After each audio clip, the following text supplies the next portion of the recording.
This week, the Senate will pass the 60th annual National Defense Authorization Act.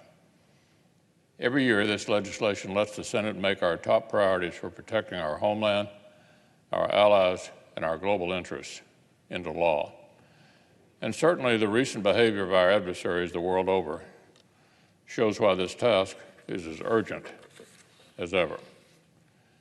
Even as our nation focused on fighting the pandemic at home, our service members have contended with dangerous behavior from would-be competitors all around the world. The Russian military has kept probing the bounds of U.S. airspace, and Putin's regime has kept its sights on cyber war and destabilization by proxy. China continues to treat international commercial lanes like its own private pond, choke freedom and autonomy out of Hong Kong, and try to ethnically cleanse Xinjiang. Both countries continue to modernize their military capabilities from sea to space. And Iranian meddling, North Korean saber rattling, and the persistent violence of terrorist groups like ISIS and al-Qaeda demand our attention as well.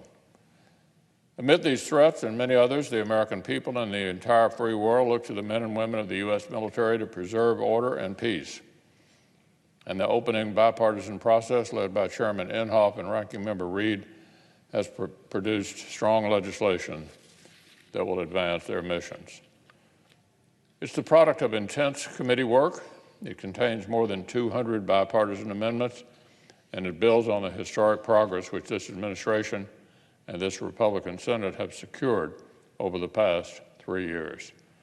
After years of cuts to our military that weakened readiness, imperiled modernization, and called into question our commitment to preserving our global interests, we have reversed the tide.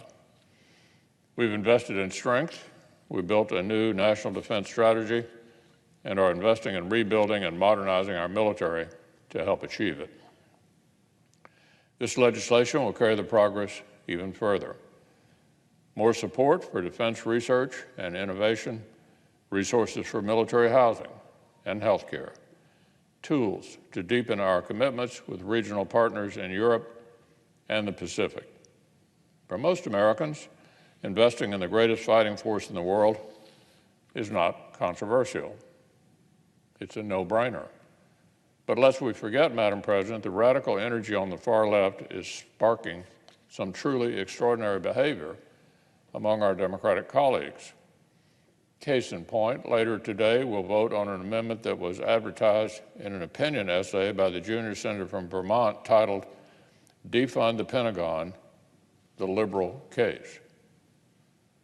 This is the junior senator from Vermont, an essay entitled, "Defund the Pentagon, the Liberal Case." You heard correctly, Madam President.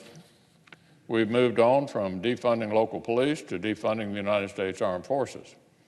Maybe we'll be sending social workers on overseas deployments when they aren't too busy responding to violent crimes. I'm not sure.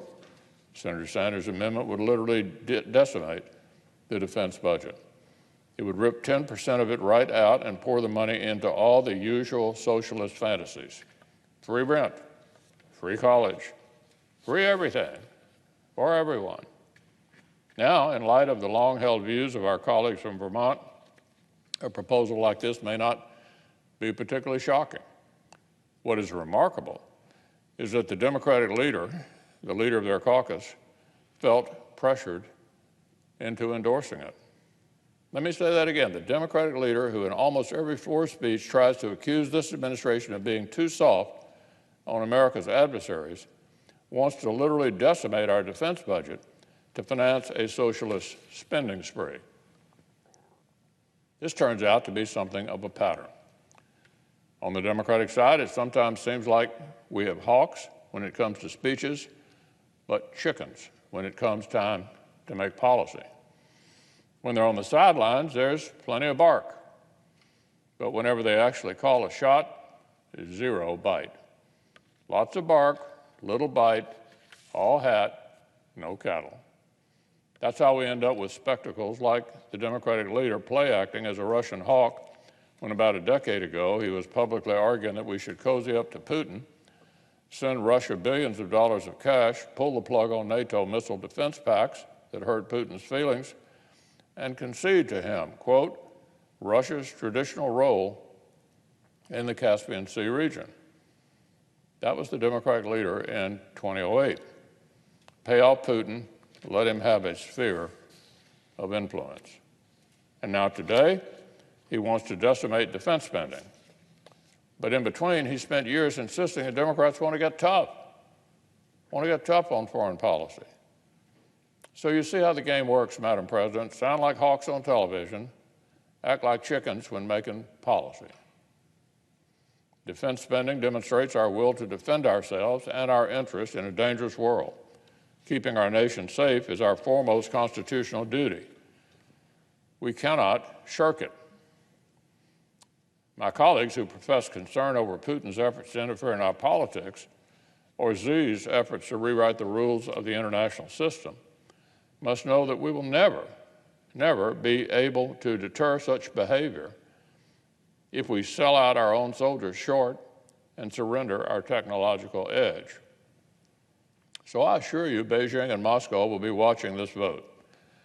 I ask my colleagues on the other side of the aisle to reject this far-left fantasy, defeat this amendment.